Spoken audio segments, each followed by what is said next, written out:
tenter de vous montrer le menu de DJI Google. On allume.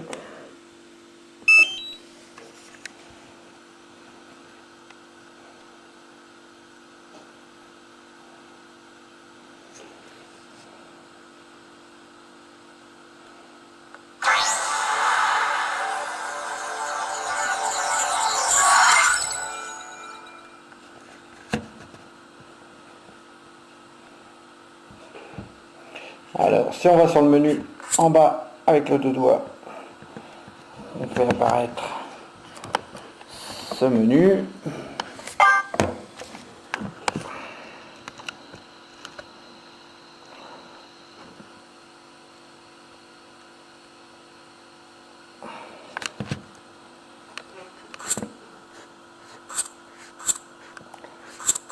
Ensuite, on peut choisir comme on le désire.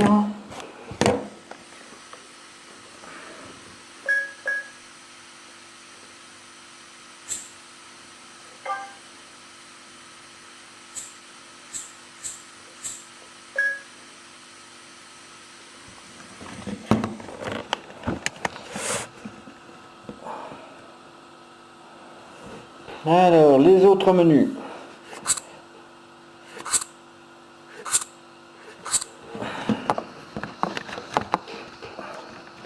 Alors, ISO auto, là, Live View, quand il est comme ceci, si vous appuyez une fois, vous enregistrez, vous appuyez sur le côté du casque, vous arrêtez l'enregistrement, une pression, ça allume, ça s'éteint. On bouge les réglages, que voici. Vous avez photo, vidéo, exposure. Pour aller modifier, alors on va aller voir dedans, photo, vous voyez, il y a tout un tas de réglages, comme on a avec la radio. Et sous le dessous du casque, il y a le petit bouton qui permet de revenir en arrière. Voilà, tac. On continue dans le réglage. Et voilà, je ne suis pas au bon endroit. L'exposition en automatique, j'ai tout laissé en automatique parce que je ne suis pas le roi de la photo.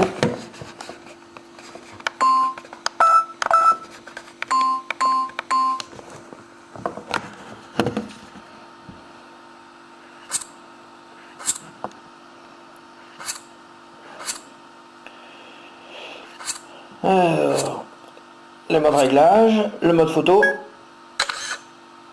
Donc ça a pris une photo, une pression, tac, on a pris une photo. Et si on remet en arrière, là c'est le mode pour enregistrer. Ça enregistre, on le voit en haut. Bon là je suis en intérieur, donc ça met tout un tas de détails. Alors on arrête la vidéo, on va en haut dans le menu pour aller voir les paramètres. Comme vous voyez, setting, si on clique dessus, ça permet d'avoir pas mal de fonctions. Je vous les montre vite fait. Bon, par contre, c'est pas facile quand il y a la caméra dedans.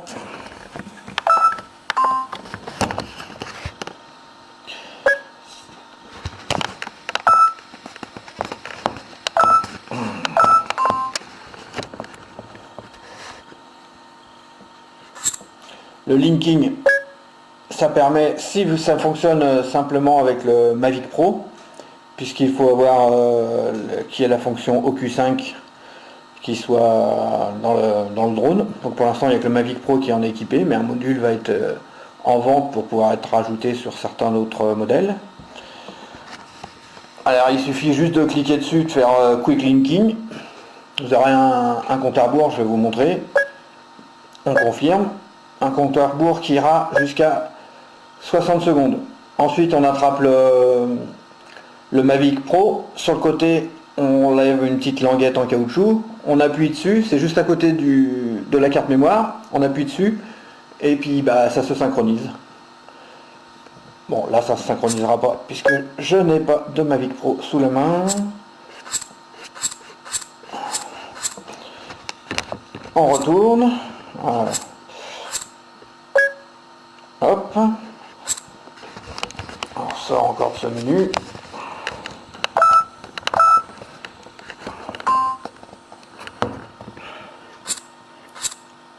le volume pour mettre du son plus fort lorsque vous regardez une vidéo ou si vous voulez entendre des clics clics clics comme moi pour la vidéo.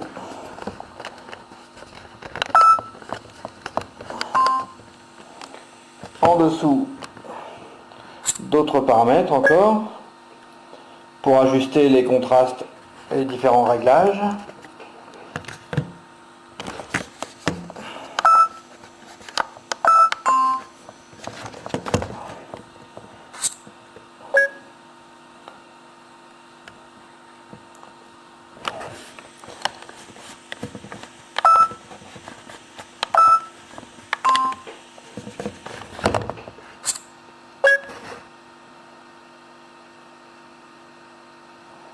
Et pour restaurer le casque avec ses paramètres par défaut. Alors, dans les autres menus, qu'est-ce qu'il y a encore?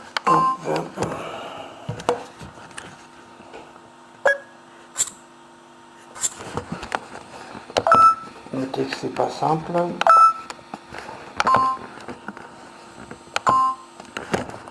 Alors, on continue. En haut, dans les réglages,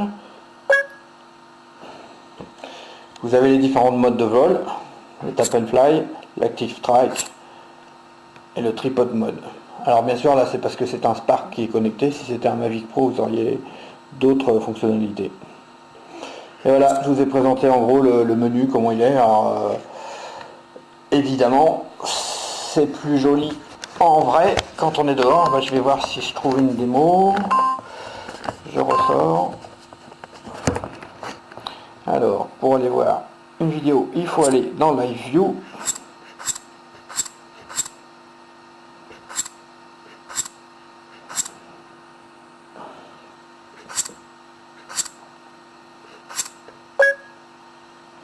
Voilà, c'est dans les réglages du milieu. Il y a Setting, il y a le décollage qu'on va pas faire parce que je suis dans la maison. Et on va dans Playback. Alors, Playback. Les vidéos qui sont déjà sur la carte mémoire, les démos ou celle du drone. Je vais cliquer pour aller voir celle du drone. Bon bah ça c'est toutes les photos que j'ai faites tout à l'heure qui sont pas super top. Et là je vais vous montrer un exemple par exemple.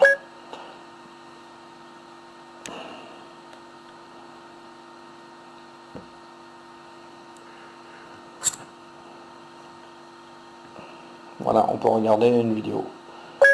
Hop, on en ressort. On peut soit choisir de la télécharger ou de la supprimer. Je fais attention parce que là, c'est pas simple. Voilà, toc, on est sorti. Donc on a accès à toutes les vidéos qui sont dans le drone.